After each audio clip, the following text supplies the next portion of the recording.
Hola, hola, ¿cómo están? Espero que se encuentren bien. En este momento continuamos con el curso de la filosofía del derecho de Hegel, parágrafo por parágrafo. En esta ocasión me complace presentarles al doctor Roberto Fragomeno Castro, quien es profesor catedrático jubilado de la Escuela de Filosofía de la Universidad de Costa Rica, autor de 10 libros, 3 de ellos dedicados a Hegel: El obstáculo y la inquietud, Todas las palabras y los silencios juntos y dialéctica de lo inestable, y su último libro titulado La intemperie, filosofía política del neoliberalismo del 2024. Roberto Fragomeno nos va a presentar una introducción a los parágrafos que van del 321 al 340, que corresponden a los temas de la soberanía exterior y el derecho político externo. Espero que les guste este video y sin más, nos vemos pronto. Bueno, muy bien, buenos días. La idea hoy era hacer algún planteamiento sobre los parágrafos de los fundamentos a la filosofía del derecho de Hegel, parágrafos del 321 al 340, que son parágrafos que hablan de la soberanía exterior, ¿no? Aquí, antes de comenzar, a mí me parecería importante fijarnos bien de conjunto, ¿quién es el interlocutor acá? ¿Qué se está discutiendo? ¿No? ¿Quién es el interlocutor? ¿Con quién está discutiendo Hegel? En tiempos de Hegel no existía esa presión pseudo-metodológica de nuestros días de citar, ¿no? Con el método APA o con cualquier otro método a quién se está refiriendo, ¿no? Eso no existía, pero creo que por algunos de los temas que se plantean aquí, sobre todo 321, 22, 23, 24, sobre todo en esos primeros parágrafos de la discusión de hoy, el gran interlocutor es Kant, ¿no? Aquí hay un problema planteado por Kant en La Paz Perpetua, Hegel lo va a mencionar, el cual ya también Fichte había respondido. Hay dos problemas aquí. Uno es paz-guerra. La tesis kantiana, de procedencia liberal, casi patrimonio del liberalismo del siglo XVII y XVIII, es que el comercio quiere la paz. En un mundo de comerciantes, sí, de comercio internacional, el aumento en el volumen del comercio evita la guerra. El comercio quiere la paz. Tesis defendida por Kant en el artículo tan famoso conocido como la paz perpetua. Esa tesis es discutida en primer lugar por Fichte. Fichte escribe un pequeño tratado muy importante que se llama El Estado Comercial Cerrado, donde plantea que el aumento en el volumen del comercio provoca la guerra. El comercio sería una especie de guerra por otros medios. Y Fichte se opone entonces a un capitalismo cosmopolita. Y eso lo va a llevar a Fichte, que no es tema de esto, a plantear, a ser casi el fundador del nacionalismo popular. Villacañas le llama nacionalismo burgués, ahí hay un matiz, yo no comparto lo de burgués, creo que es nacionalismo popular, que tanta influencia va a ejercer después en América Latina en el siglo XX, ese es otro tema, pero Fichte ya había planteado que la apertura comercial no conducía a la paz, sino todo lo contrario, ponía a los mercados en pie de guerra unos con otros. Ese es el primer tema, ¿no? Comercio y paz. Ni Fichte ni Hegel comparten la tesis kantiana. La segunda cuestión es la relación entre moral y política que Hegel viene discutiendo con Kant desde la fenomenología del espíritu, ¿no? Es conocida la sentencia kantiana de que la política debe rendirle un homenaje a la moral. También en el artículo sobre la paz perpetua, Kant vuelve a insistir.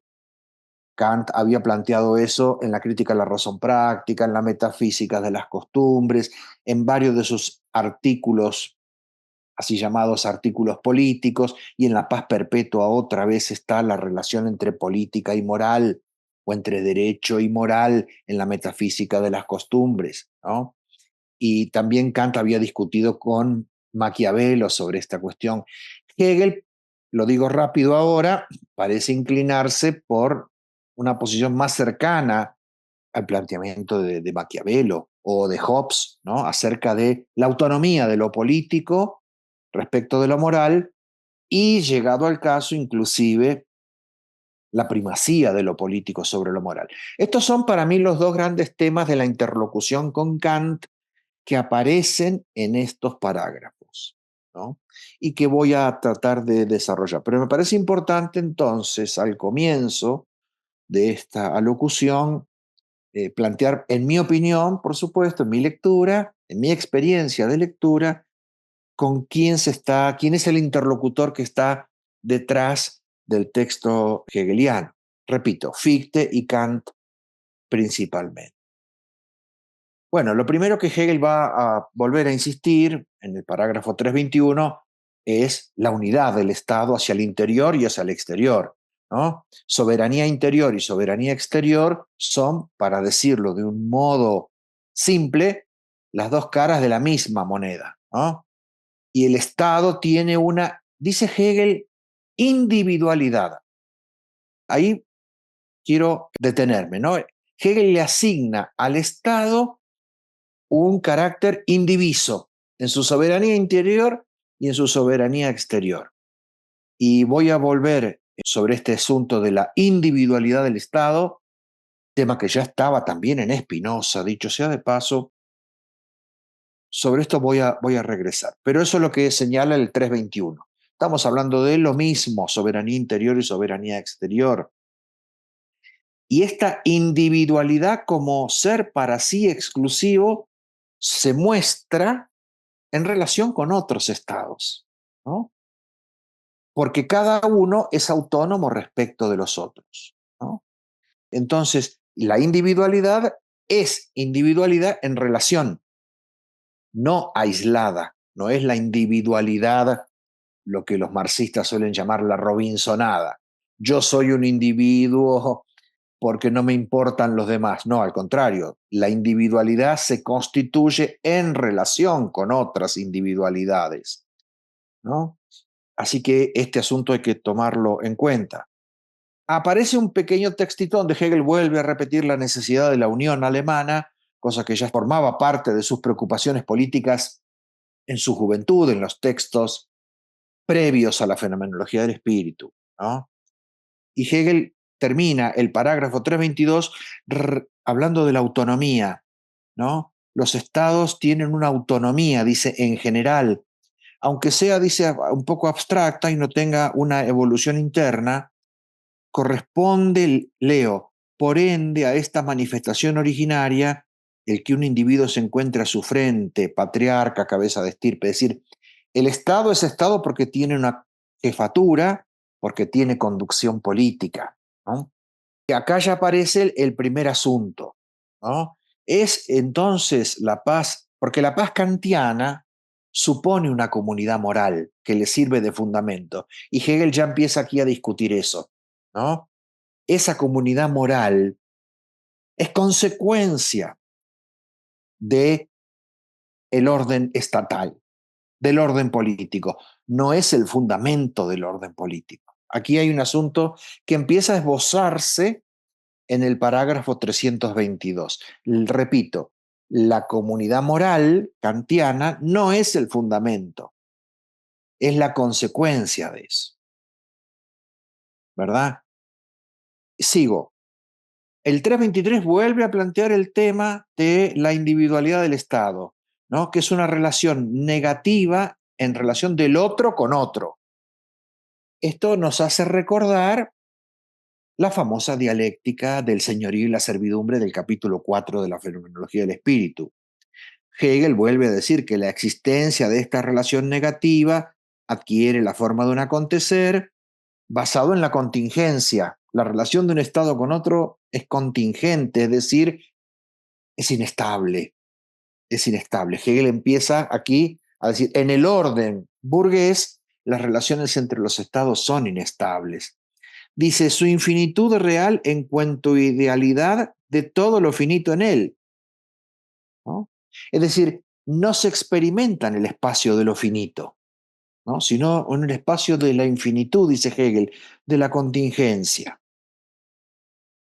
Y después aparece un parágrafo muy importante, un tanto extenso, que es el 324, en el que me voy a detener en algunos de sus temas más importantes. A ver, primero hay obligación de servicio en el caso de una guerra. Es decir, los individuos pierden su individualidad en caso de guerra. Hegel no negocia eso, ¿no? La relación de la guerra con la individualidad no es, aquí prestar atención, no es una relación que esté incluida en la sociedad civil, no es como esa relación. Es decir, la vida individual, los derechos individuales, la propiedad quedan relativizados en caso de guerra en el pensamiento de Hegel. La lógica de la guerra no es la lógica de la sociedad civil, ¿no? No puede pensarse desde la sociedad civil. Entonces Hegel acá introduce un principio antiliberal. La propiedad, donde está incluida la vida, el cuerpo, no es inviolable. En caso de guerra, en la guerra, la propiedad deviene contingente. Los derechos individuales devienen contingentes. ¿Mm? Ya sé lo que algunos podrían estar pensando. Ah, aquí está Popper señalando el supuesto totalitarismo de Hegel, ¿no? Pero acá hay otro supuesto. En el mundo capitalista, la guerra es inevitable, ¿no? La competencia comercial es la guerra por otros medios. Ya lo había señalado Fichte en el pequeño texto que cité hace un rato. Entonces aquí, la individualidad del Estado no es comparable con la individualidad del individuo autónomo de la comunidad moral kantiana. La autonomía del yo, planteada por Kant en la crítica de la razón práctica o en la metafísica de las costumbres, aquí todo el mundo conoce cómo se constituye esa autonomía moral en la construcción del imperativo categórico, en el caso de la guerra queda relativizada, ¿sí? Y esta es para incorporarse a otra individualidad, que es la individualidad del Estado, ¿no? Entonces, no es la lógica de la sociedad civil en el caso de la guerra. Entonces, acá como que la sociedad burguesa, pensada por Hegel, camina en un doble andarivel, según la paz o según la guerra, ¿sí? Y en este aspecto, la historia del desarrollo de las sociedades burguesas le da razón a Hegel antes que razón a Kant, ¿no? Entonces, según la paz, podemos pensar el Estado inclusive con la lógica de la sociedad civil. El Estado no interfiere en la lógica de la sociedad civil y los derechos individuales que los individuos tienen en la sociedad civil se sostienen. Pero en la guerra no. Esos derechos se relativizan. El derecho de propiedad o inclusive el derecho de no participar de la guerra, tal cosa, la autonomía individual kantiana queda suspendida en el caso de la guerra, ¿verdad? Y Hegel a eso le llama el momento ético de la guerra, dirigido a ese párrafo fundamentalmente contra Kant, ¿no? No siempre, aquí el asunto es, no siempre somos miembros de la comunidad moral, no siempre, ¿no? En la política y en la política internacional hay algo contingente, algo inestable. ¿Por qué? Porque aquí hay alguien ausente que regula el reconocimiento, ¿no? Hay alguien que está ausente, no hay quien fije el reconocimiento. No hay una sociedad de naciones como quería Kant, que regule el reconocimiento. Esto va a tener mucha importancia después lo digo al pasar, ¿no? En la teoría del espejo en Sartre, ya en los pensadores del siglo XX. No hay alguien ausente que regule el reconocimiento. Por lo tanto, ante esta ausencia, este yo mundial evanescente, la política se vuelve contingente, ¿no? No tiene esa determinación. Por lo tanto, para Hegel, cuando se pregunta por la justificación de la guerra, básicamente dice, el Estado decide, tiene la última palabra, hay una especie de decisionismo aquí, de que el Estado decide cuál es la justificación de la guerra, ¿no? Entonces puede ser una cuestión accidental la que regule y decida por qué se va a guerrear y por qué no, ¿no? Así que ese parágrafo 324 tiene una serie de elementos, en mi opinión, muy importantes a discutir con Kant, ¿no? Que la discusión es con Kant. Después tenemos un grupo de parágrafos, digamos 325 hacia 328, donde Hegel va a señalar la aparición del militar, de los cuerpos militares, fundados en una especie de principio moral que es la valentía. Ya Aristóteles había puesto de ejemplo de la valentía como ejemplo del término medio, ¿no? La persona valiente no es un cobarde, pero tampoco es un temerario. La valentía era el término medio.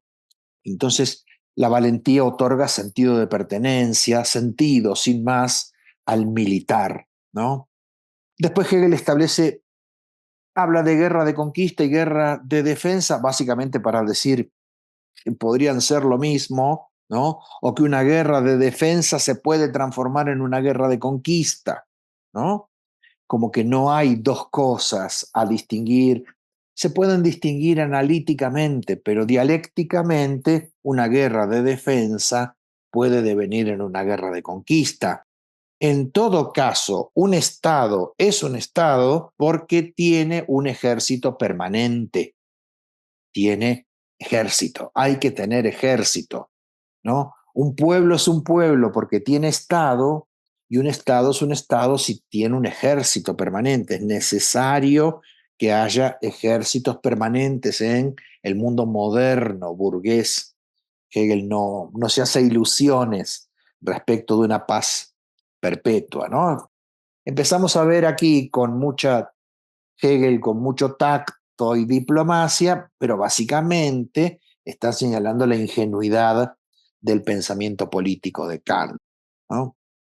Vuelve a hablar de la valentía en el 327.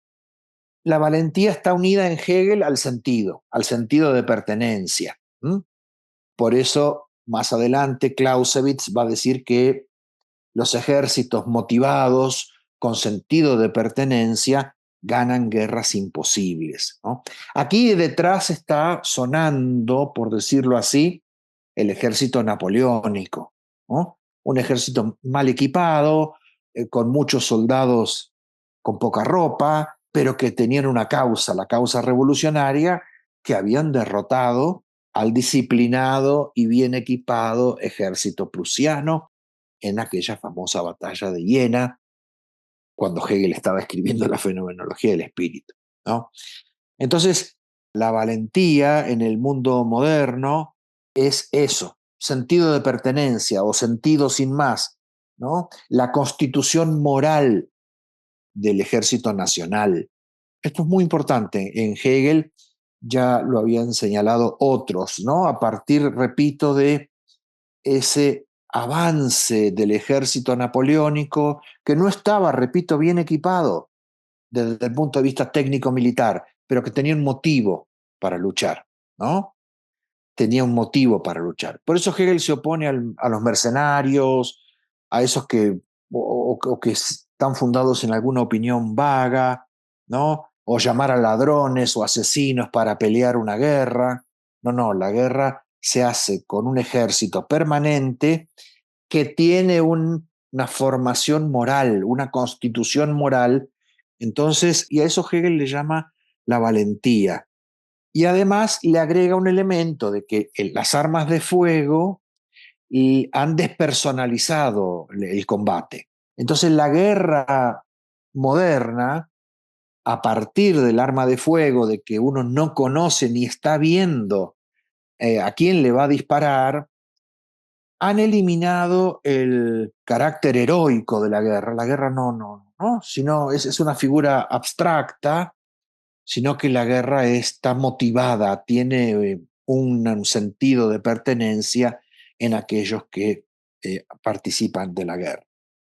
Bien, hay un parágrafo que es un tránsito hacia una segunda parte que Hegel llama el derecho político externo, ¿no? Que sería algo así como el estatus jurídico del derecho internacional. Hegel le dedica una serie de parágrafos a este problema. Parágrafo 330 es breve, vuelve a reiterar la cuestión de que hay las relaciones entre estados descansan en la voluntad soberana diferenciada de cada estado. Esto ya lo dijo hace un rato en un parágrafo anterior, en el 321, si no recuerdo mal. ¿Cómo se reconoce un estado soberano? Aquí aparece un tema clásico del pensamiento hegeliano en el parágrafo 331, que conocemos muy bien, que es el reconocimiento, ¿no? La famosa lucha por el reconocimiento, cuya lógica Hegel estableció en aquel famoso capítulo 4 de la fenomenología del espíritu, ¿no? No se lucha, recordemos esto, ¿no? La lucha entre que terminará en el señorío y la servidumbre. Algunos dicen amo y esclavo siguiendo la interpretación de Koyev. No se lucha por algo en particular, por el poder, dirían, qué sé yo, algunos politólogos, ¿no? O filósofos políticos, qué sé yo, Carl Schmitt, o por la sexualidad, ¿no? Dirían, qué sé yo, los freudianos. El reconocimiento no es un deseo particular, el reconocimiento es el derecho a desear. Nada en particular, a desear qué, no importa qué, puede ser el poder, puede ser la expansión de la sexualidad, puede ser los derechos de género, los derechos de una clase, eso no importa. La lucha, genéticamente hablando, es la lucha por el reconocimiento. Tengo derecho a desear, después veremos qué, pero es el derecho al deseo, ¿sí?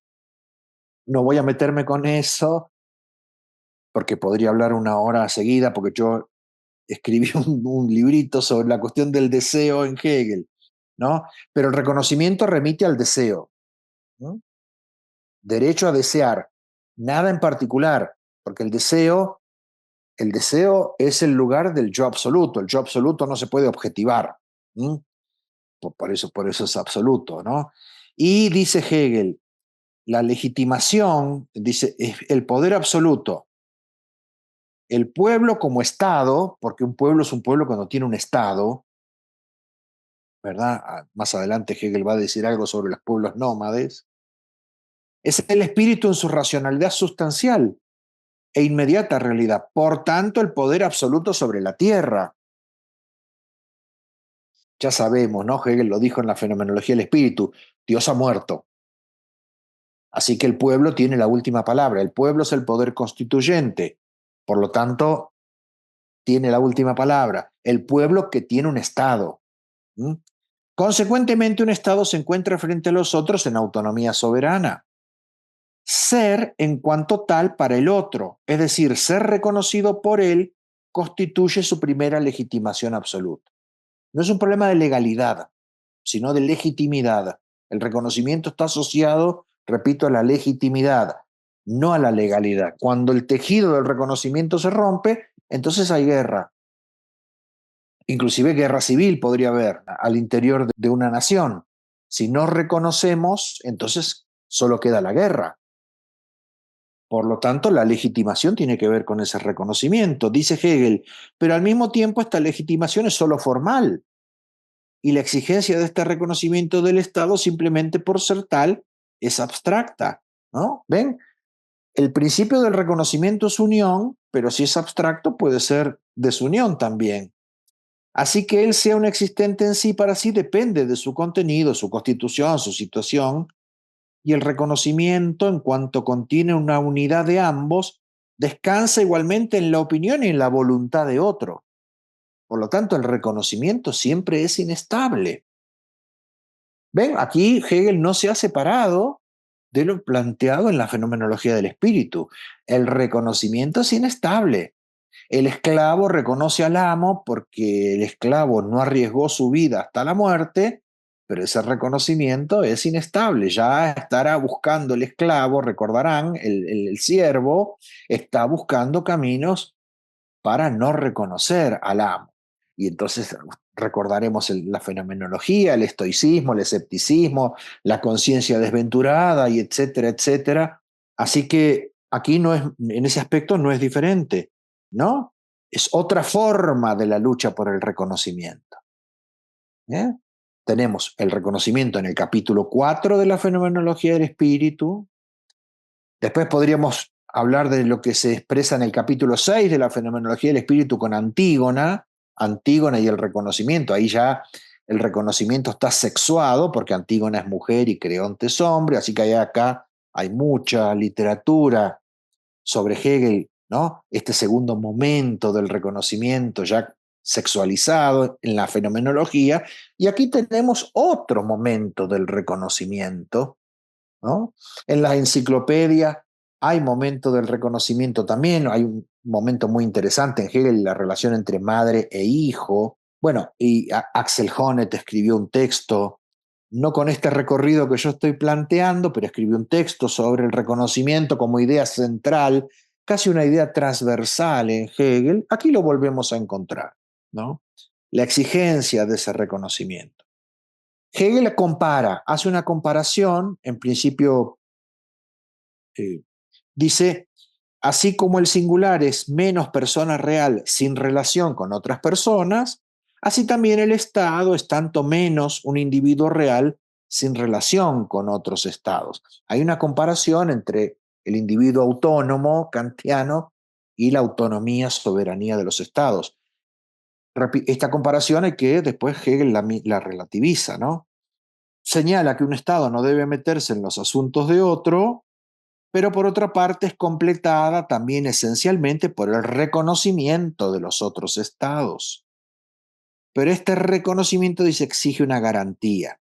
Leo, este reconocimiento exige una garantía de que él reconozca igualmente a los otros que a él le deben reconocer, es decir, de que los respetará en su autonomía y de este modo a ellos no puede serles indiferente lo que ocurre en su interior. ¿Mm? No hay que entrometerse en los asuntos internos de otro Estado, pero resulta que si el otro Estado me reconoció y yo lo reconozco y otro Estado ha reconocido, la situación interna podría derivar, ¿no? Así que no hay tal separación entre lo interno y lo externo. Esto ya lo sabemos, ¿no? Hay un reconocimiento internacional, dice en el... Bueno, acá Hegel habla de los pueblos nómades, a los que considera pueblos con un bajo nivel de cultura, con un bajo nivel de cultura quiere decir aquí de organización política, ¿no? El punto de vista religioso tampoco juega, no, eso es antiguo, ¿no? Dice el pueblo judío, los pueblos maometanos, no somos mexicanos porque somos católicos, ¿verdad? Aunque en buena parte de la historia de América Latina era sinónimo, aquí en Costa Rica ser costarricense y ser católico eran sinónimos, pero Hegel da a entender que en los pueblos modernos la religiosidad no es señal de identidad nacional. Un pueblo es un pueblo porque tiene Estado y el Estado tiene implantación territorial. Ya, ¿no? Ya. Y recordemos, a mí siempre me agrada recordar a Fichte, los pueblos que tienen Estado, implantación territorial, son los pueblos libres, ¿no? Ahora bien, esto lo dijo en el 331, donde empezó comparando la individualidad de los estados con los individuos de la comunidad moral. Sin embargo, en el 332 relativiza eso. Era una comparación la del 331. ¿Por qué? Porque los contratos entre estados no tienen la materia de los contratos entre individuos. Esto ya lo dijo anteriormente, yo lo señalé, ¿ven? Es simplemente una comparación, tal vez con algún afán didáctico, no debemos olvidar que estos son lecciones, pero no es la lógica de la sociedad civil. Hegel vuelve en el 332 a recordarnos que las relaciones entre los estados no siguen la lógica de las relaciones entre individuos autónomos de la sociedad civil, ¿no? No tienen esa misma materialidad. Lo leo. La materia de estos contratos es, sin embargo, de una multiplicidad infinitamente más escasa que en la sociedad civil. ¿Por qué? Porque un Estado es una totalidad que se autoabastece, según Hegel. Hegel, como sabemos, la economía política que defiende Hegel es bastante similar a la de Fichte, ¿no? De un Estado se autoabastece en primer lugar, ¿no? Comercia con lo que le resta, pero no con otros, ¿no? Y en eso es deudor Hegel del romanticismo económico y de la posición de Fichte, a la que conoce bien, ¿no? Entonces los contratos son distintos. ¿Por qué? Y acá aparece un parágrafo también clave, interesantísimo, que va a tener después mucha influencia en otros pensadores, Clausewitz o Carl Schmitt u otros, que es el parágrafo 333. El parágrafo 333 da a entender que el fundamento del derecho internacional deben ser respetados, pero se vuelven intermitentes. Parecería que las relaciones internacionales tienen un momento de estado de naturaleza hobbesiano, ¿no? ¿Verdad? Entonces el derecho internacional descansa en una especie de intermitencia entre estado de naturaleza y acuerdos, comillas, pacíficos, hoy diríamos civilizados, ¿no? ¿Cuál es el problema de esto? Es que aquí el problema es Kant. ¿Por qué Kant, dice Hegel, no hay ningún pretor entre los estados? ¿Ven? Aquí hay alguien ausente, ¿no? No hay quien fije el reconocimiento. ¿Por qué? Y esta sería la ingenuidad de Kant, porque entre estados la paz es contingente. Hegel no se hace ilusiones de una paz perpetua. Porque la política no es a priori. La política no sigue la lógica del imperativo categórico, ¿verdad? No, no hay tal cosa. Acá el problema es que la relación política moral, Kant la pensó con primacía de la moral. Y la política internacional es contingente, tiene un momento, el estado de naturaleza queda latente allí, ¿no? No se va, no desaparece, ¿no? Aquí la influencia, me parece, es de Hobbes, ¿no?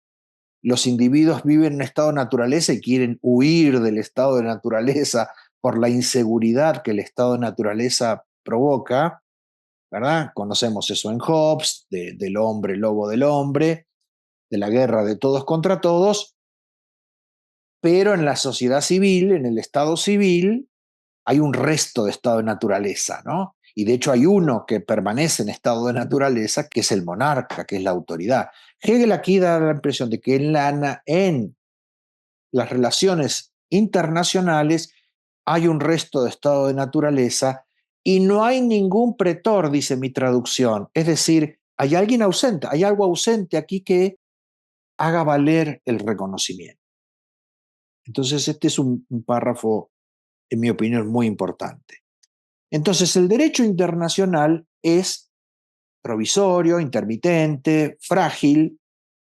El parágrafo 334, básicamente la guerra no necesita una causa fundamentada, ¿no? 334, 335, esa es la idea más importante de esos dos parágrafos.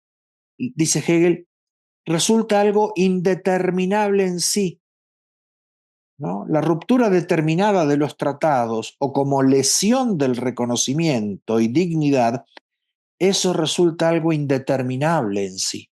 Es decir, los acuerdos, si bien deseables, por decirlo así, hay que saber que son provisorios y por lo tanto la guerra no necesita una causa fundamentada. Un viejo adagio, desconozco su origen, dice, creo que es romano, pero en este momento yo mismo dudo de mi memoria, dice, si quieres la paz, prepárate para la guerra.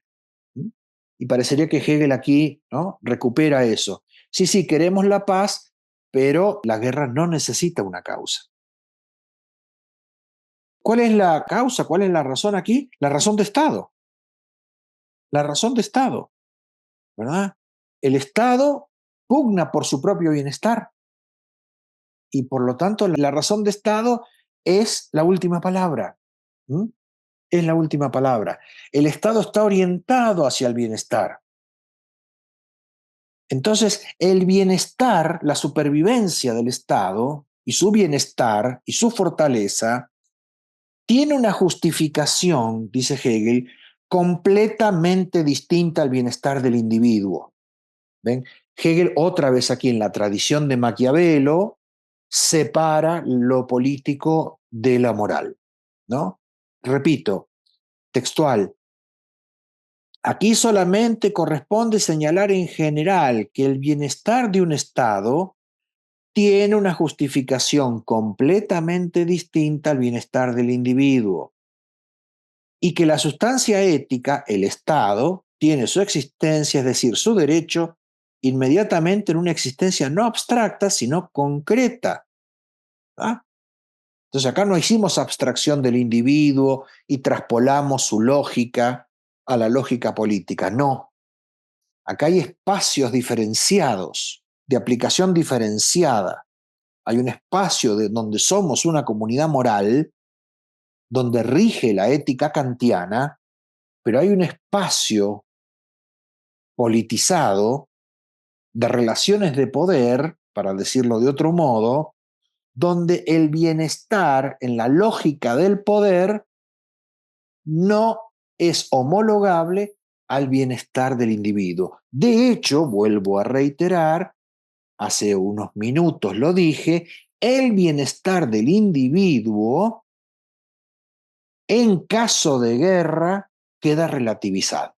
Los derechos individuales, la propiedad queda relativizada, la propiedad privada queda relativizada en caso de guerra. Ahora bien, y ya casi voy terminando, ¿no? Porque párrafos, voy a hablar del 338 y 339, ¿no? Y 340.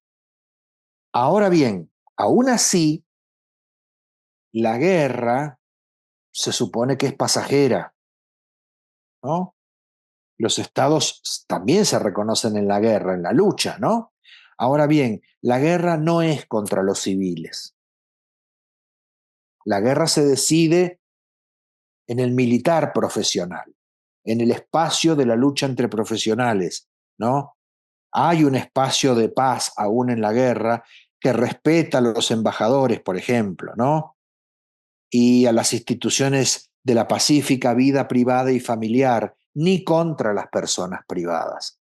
En Hegel, como después veramos, se podría ver en Clausewitz, un lector de Hegel, no hay guerra de exterminio, ¿no? Eso es algo obviamente que Hegel no conoció, que fueron las guerras mundiales o que se verifican en las guerras actuales, ¿no? Que le llamamos genocidio. Son guerras de exterminio. En Hegel no hay tal cosa, no se le ocurre pensar una guerra de exterminio. Tampoco, repito, en ese gran estratega militar que fue Clausewitz, que escribió un texto muy, ¿cómo decirlo?, muy dependiente del pensamiento hegeliano. No, ¿verdad? Hegel no está pensando en eso. La guerra tiene un plazo, hay alguien que gana la guerra, hay alguien que pierde la guerra, pero no se dirige contra civiles, contra la vida familiar, contra los embajadores, en fin, no hay genocidio en Hegel. La guerra derivando en un genocidio no está presente en el pensamiento de Hegel, ¿no? El 339 habla del derecho internacional y Hegel aquí también discute con Kant, porque Hegel hace entrar las costumbres nacionales, la idiosincrasia nacional. El derecho internacional debe descansar en las costumbres de las naciones. Kant está pensando en una suerte de ética cosmopolita, en costumbres cosmopolitas. Por eso Kant señalaba que la sociedad de naciones se realizaba entre estados republicanos, que tenían una casi idéntica idiosincrasia política. Hegel dice que no. Hegel en el 339 dice que el derecho internacional se fundamenta en las costumbres de las naciones, es decir, en las costumbres de los pueblos. Y por último, en el 340, que habla de la dialéctica de los espíritus de los pueblos, ¿no? Que es una expresión proveniente no de la Ilustración, sino del romanticismo, ¿no? Que podríamos encontrar, no sé, en la polémica de Herder contra Kant, por ejemplo. En el espíritu de los pueblos, bueno, acá intervienen, que también podemos recordar a Maquiavelo o a Spinoza, en un juego movido por la particularidad interna de las pasiones, los intereses, las finalidades, los talentos y las virtudes, del poder, dice, de lo injusto y de los vicios, contingencias exteriores, ¿verdad? La autonomía del Estado se expone a la contingencia. Los principios de los espíritus del pueblo, ¿ven? A causa de su particularidad en la cual tienen su realidad objetiva y su autoconciencia, bla, bla, bla, ¿no? Es decir, el pueblo, aquí ya no es la comunidad moral de individuos autónomos kantianos, ¿no? El pueblo es la totalidad ética. Y en el pueblo hay una unidad de coexistencia, ¿verdad? Cuando los pueblos se preguntan por qué vivimos juntos, ¿no? La unidad de la coexistencia y su oposición a otros pueblos. ¿Mm? Esto forma parte para Hegel, es necesario en la sociedad moderna o es lo que la sociedad moderna burguesa hereda del pasado, que no se puede abolir porque la sociedad moderna en Hegel tiene pasado, no es un acontecimiento a la Kant, y por lo tanto la última palabra la tienen los pueblos, lo que Hegel llama el espíritu del pueblo, la cultura de los pueblos, que tiene que ver entonces con la identidad y al mismo tiempo con la diferencia, ¿no? Un pueblo es identidad y diferencia. Y creo que con esto yo daría por concluida mi intervención.